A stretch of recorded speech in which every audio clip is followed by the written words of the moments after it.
The smell of vanilla and cinnamon always takes me back to those early mornings at Sullivan's Diner, watching Mom work her magic at the griddle. I'm Sophia Sullivan, and this is the story of how my brothers tried to erase our mother's legacy and how a weathered recipe book changed everything. A restaurant is more than just food, Mom used to say, whisking batter in the pre-dawn light. It's memories made around a table, stories told over coffee, comfort served on a plate. She'd demonstrate each recipe with graceful precision, adding pinches of spices without measuring, creating dishes that made our little diner the heart of downtown Mill Creek for 40 years. My brothers, Michael and James, never understood that.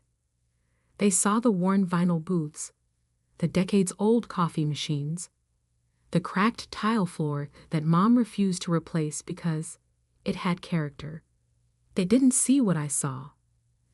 The history in every scratch, the love in every recipe, the magic that made ordinary ingredients extraordinary.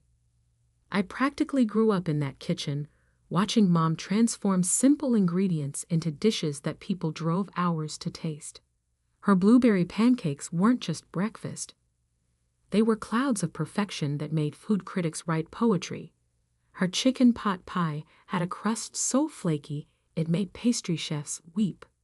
And her mysterious sunshine sauce had customers begging for the recipe for decades. Family secrets stay in the family, she'd always say with a wink, adding another unmarked ingredient to the sauce that made everything it touched taste like heaven. While my brothers escaped to college and corporate jobs, I stayed, learning every recipe, every technique, every secret that made our diner special. Mom never wrote anything down, or so I thought. "It's all up here," she'd say, tapping her temple. "When you cook with love, measurements are just suggestions." The day Mom passed away, 6 months ago, the diner lost its song.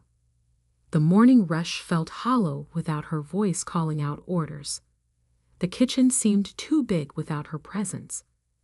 But I kept cooking, kept serving, kept her spirit alive through every dish that left the kitchen. Michael and James showed up for the funeral in their expensive suits, made appropriate sad faces, then disappeared back to their lives, leaving me to handle everything. The only time they called was to complain about the diner's outdated image and limited profit potential. "It's a money pit, Sophia," Michael would say during his rare visits. Mom was too sentimental to modernize, but times change. "The property alone is worth more than the business," James would add, eyes fixed on his phone. "We could sell to developers and all make a fortune." But I held firm. The diner wasn't just a business, it was Mom's heart and soul, her legacy to the community she loved. Besides, I knew something they didn't. It happened 3 weeks ago while I was cleaning out Mom's old office. Behind a loose panel in her ancient desk, I found it. A leather-bound book, its pages yellow with age, filled with handwritten recipes. Not just Mom's famous dishes, but secrets passed down through generations of our family. The first page bore an inscription, "To my daughter Sophia, who understands that cooking is love made visible. These recipes are our family's heart. Use them wisely. Love, Mom." As I turned the pages, my hands trembling, I discovered this wasn't just a recipe book. It was a culinary treasure trove. The mysterious sunshine sauce, a revolutionary blend of ingredients that could transform any dish. The pancake recipe, a technique that had been lost to time. Each page contained not just ingredients and methods, but the kind of culinary innovations that modern chefs spent careers trying to discover. I was still processing this discovery when James and Michael burst into the diner yesterday morning, matching smirks on their faces. "Guess what, little sister?" James announced, straightening his designer tie. We found a solution to our problem. Michael nodded, looking around the diner with barely concealed disdain. We sold the place. Developers are turning it into luxury condos. The world seemed to tilt. You what? It's a great deal, James continued, pulling out documents. The new owners take possession next week. We just need your signature since you're technically a co-owner. You can't do this, I whispered. This place is Mom's legacy. Mom's gone, Sophia, Michael said, his voice patronizing. And this place is worthless, except for the land it sits on. Time to grow up and accept change. They didn't notice my hand slip into my apron pocket, touching the recipe book I'd been studying every night. They didn't know about the calls I'd been getting from famous chefs who'd heard whispers about Mom's secret recipes. They had no idea that just yesterday, a celebrity restaurateur had offered 7 figures just for the sunshine sauce recipe alone. The papers are just a formality, James was saying, holding out a pen. The deal's already done. I looked around the diner, at the counter where Mom taught me to roll pie crust, at the booth where she helped me with homework, at the kitchen where she created culinary magic for 40 years. Then I looked at my brothers, these strangers in expensive suits who thought they could erase all of that with a signature. Actually, I said quietly, we need to talk about Mom's real legacy, and why this diner is worth more than you could possibly imagine. Michael laughed. What? The outdated equipment? The ancient recipes? I smiled, thinking of the book in my pocket, of the offers already coming in, of the look that would soon replace those smirks on my brothers' faces. Let me make you boys some coffee, I said, heading to the kitchen, and then I'll show you exactly what Mom left behind. The morning sun streamed through the diner's windows, catching the steam from the coffee maker, creating a halo effect around the worn counter. Mom always said the best revenge is served like the best meals, with perfect timing and just the right ingredients. I was about to show my brothers just how right she was. I set 3 cups of coffee on the corner booth table, watching steam rise as my brothers impatiently checked their phones. The morning sun painted shadows through the vintage Sullivan's Diner window sign, creating patterns on the worn tabletop, the same table where Mom used to test her new recipes. Can we hurry this up? Michael drummed his fingers on his leather portfolio. Some of us have real jobs to get to. Funny you should mention real jobs, I said, sliding into the booth. Tell me, how much did these developers offer for the diner? James smirked. $2 million. Far more than this outdated greasy spoon is worth. I pulled out my phone, opening an email I'd received yesterday. Interesting, because Marco Romano just offered me $3 million for a single recipe. The silence that followed was delicious. Marco Romano, the celebrity chef with 17 restaurants and his own cooking empire, was a name even my corporately obsessed brothers recognized. You're lying, Michael finally managed. I slid my phone across the table. They huddled over it, reading the email from Romano's business manager. Their faces paled as they reached the dollar figure. This is a joke, James stammered. Romano wouldn't. Oh, that's just for the sunshine sauce recipe, I continued casually, sipping my coffee. He hasn't even heard about the pancakes yet, or the pie crust technique that Gordon Walsh called revolutionary when he dined here last week.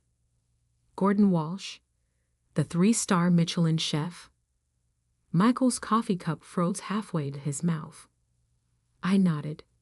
Turns out Mom's outdated recipes are quite valuable to the right people. I reached into my apron and pulled out the leather-bound book, especially when they're part of a collection that spans 3 generations of culinary innovation. Their eyes locked onto the book like sharks scenting blood.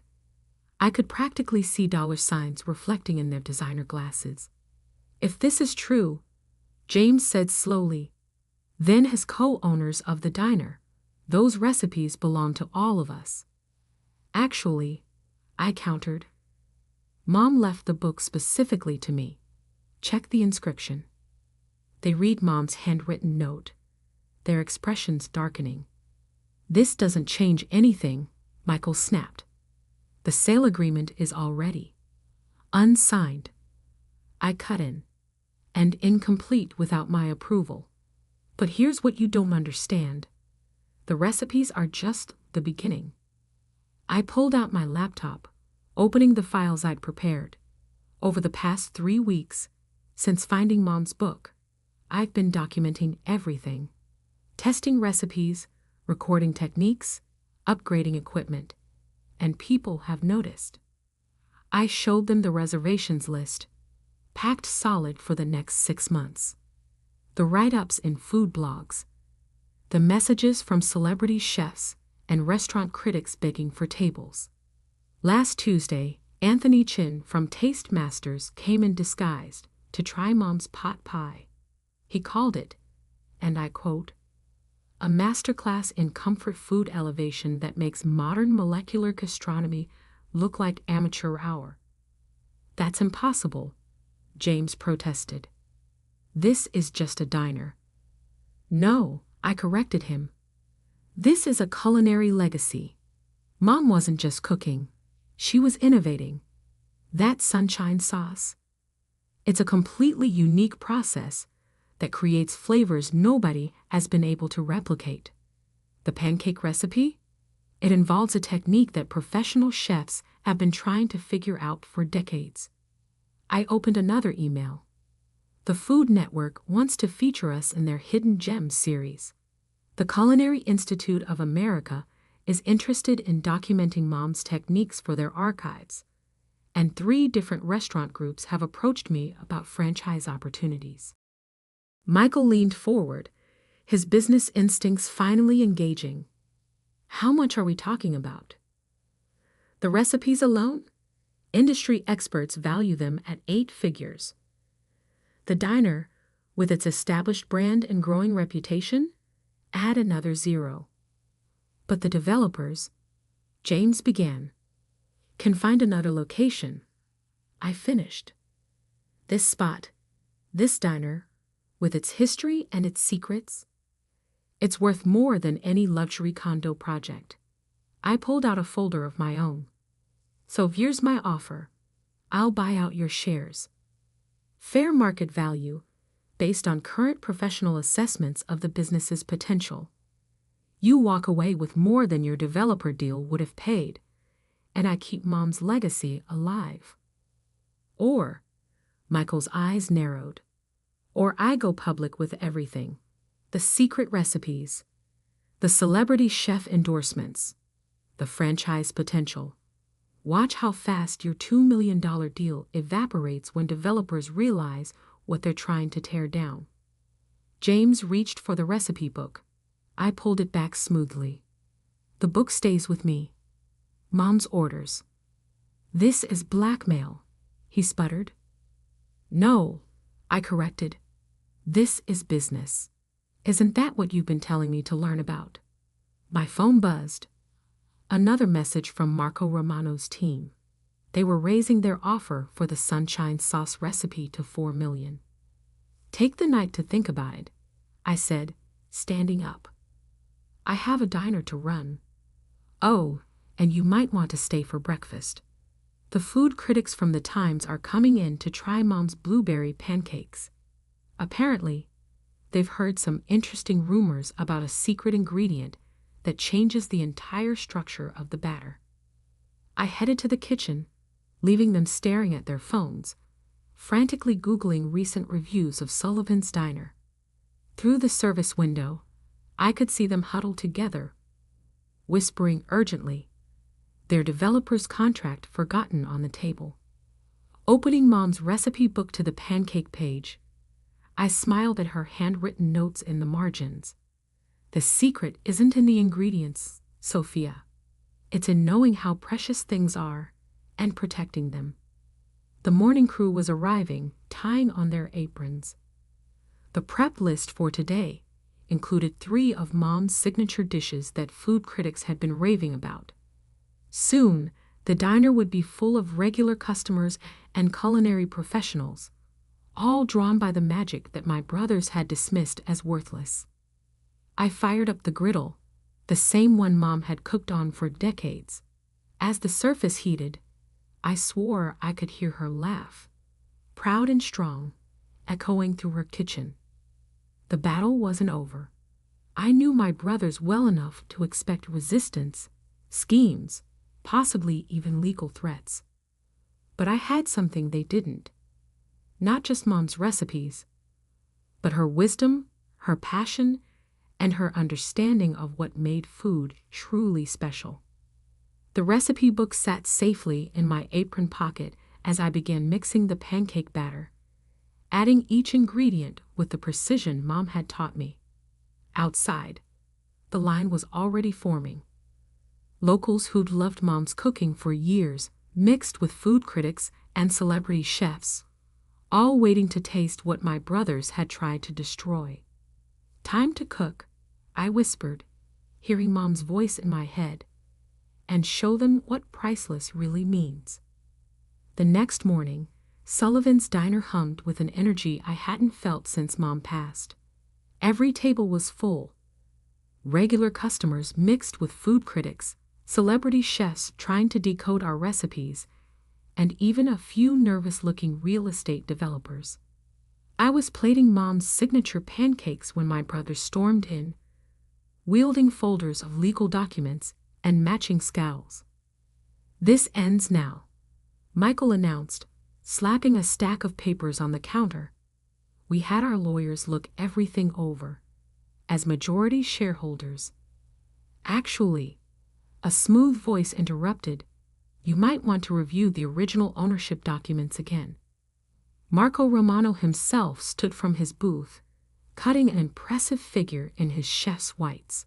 The celebrity chef approached the counter, dozens of phones recording his every move. "You see," he continued, "your mother was quite clever with her business structure. Sophia isn't just a co-owner. She's the controlling partner of the restaurant's intellectual property, including," he smiled, "all recipes and techniques developed on these premises." James fumbled through his papers. "That's impossible." We checked. "Page 6, subsection C," I said quietly, sliding a highlighted document across the counter. "Mom added it during the last revision 5 years ago. You both signed off on it without reading, too busy with your real jobs to pay attention to diner paperwork." Michael's face turned an interesting shade of red. "This is ridiculous. It's just a bunch of old recipes." "Old recipes?" Gordon Walsh stood up from another booth, his 3 Michelin stars practically gleaming. "Young man, your mother invented a sauce stabilization technique that revolutionizes flavor profiles. That single innovation is worth millions in the current market. And the pancake methodology?" Anthony Chin emerged from the kitchen, where he'd been observing our breakfast prep. "It completely reinvents the relationship between protein structures and heat application. I've offered 7 figures just for that process alone." My brothers stared as more culinary celebrities revealed themselves among the diners. The Food Network crew, filming discreetly in the corner, captured everything. "But the development deal," James weakly held up the contract, "has been withdrawn." A sharp voice called from the door. Catherine Martinez, the development company's CEO, strode in. "We don't demolish culinary landmarks, gentlemen, especially ones featured in tomorrow's New York Times dining section." She turned to me, smiling. "However, we would be interested in discussing a renovation project, preserving the diner's character while upgrading the facilities to handle your growing customer base. My brothers slumped into counter seats, their expensive suits wrinkled, their legal ammunition useless. I poured them coffee, Mom's special blend, of course. You know what's ironic? I said, sliding Mom's pancakes in front of them. If you'd ever actually eaten here regularly, you'd have known what we had. Mom wasn't just cooking, she was innovating, experimenting, perfecting. Every dish held secrets that modern chefs are desperate to learn. Speaking of secrets, Marco Romano interjected, "Shall we discuss my offer for a Sullivan's Diner specialty restaurant in Las Vegas? Featuring your mother's recipes, prepared under your supervision, of course. And the cookbook deal," added a publishing executive from her corner table. 7 figures, just for the first edition. The cooking show potential is enormous. The Food Network producer chimed in. Authentic family recipes. Real culinary innovation. A great redemption story. My brothers stared at their pancakes, perfect golden brown, the secret technique making them simultaneously fluffy and crisp in a way no other chef had mastered. "We could work something out," Michael said quietly. "As a family." I thought about Mom's words in the recipe book. Success, like the perfect sauce, requires balance. Too much of any ingredient ruins the whole dish. "Here's what's going to happen," I said, refilling their coffee cups. "You're going to sign over your shares of the diner to me.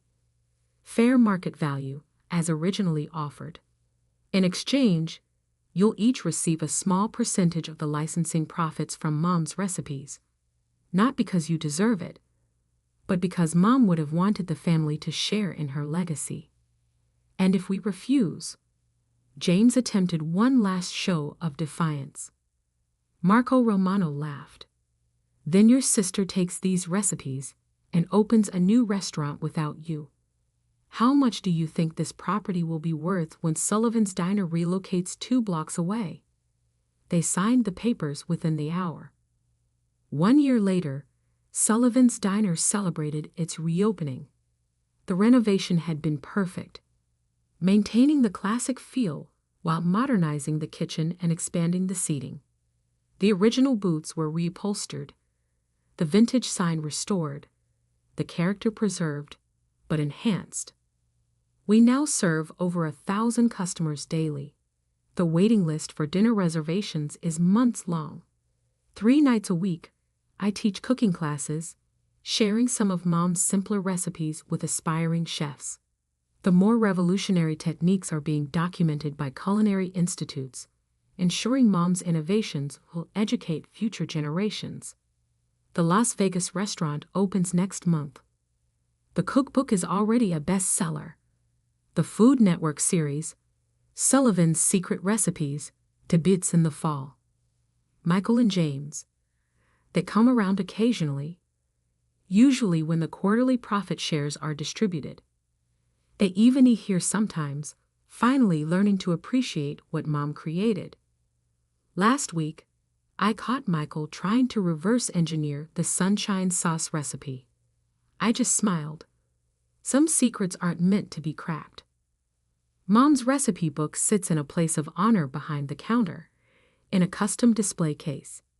Next to it stands her old whisk, the one she used to make the pancake batter every morning for 40 years. Sometimes, when I'm in the kitchen before dawn, mixing those same ingredients, I swear I can hear her voice. "The secret ingredient isn't in the pantry, Sophia. It's in knowing what you have, fighting for what matters, and remembering that the best recipes aren't just about food. They're about love." Just yesterday, a young girl sat at the counter, watching me cook with wide eyes, just like I used to watch Mom. Her mother told me they'd driven 6 hours just to eat here. "How do you make everything taste so special?" the girl asked. I thought about the recipe book, about Mom's legacy, about the magic that happens when passion meets innovation. about how my brothers almost destroyed something priceless because they couldn't see its true value. The real secret, I told her, sliding a perfect pancake onto her plate, is understanding that some things are worth more than money. Some things are worth fighting for. The diner filled with the breakfast rush, regulars, tourists, food critics, all drawn by recipes that had almost been lost. The griddle sizzled, coffee brewed, and the spirit of Sullivan's Diner lived on, stronger than ever. Mom would have loved it. After all, she always said the best revenge is served, not just with perfect timing and the right ingredients, but with a side of success that keeps on growing. As for that sunshine sauce recipe, it's still a secret. Some things, like Mom knew, are priceless, not because of what they're worth, but because of what they mean. And every morning, as I unlock the diner's doors and fire up the griddle, I smile, knowing that the real value of Sullivan's was never in its property or even its recipes. It was in the legacy of a woman who understood that true innovation doesn't always wear a fancy suit or come with a big price tag. Sometimes it wears an apron, works a humble griddle, and changes the world one perfectly cooked pancake at a time.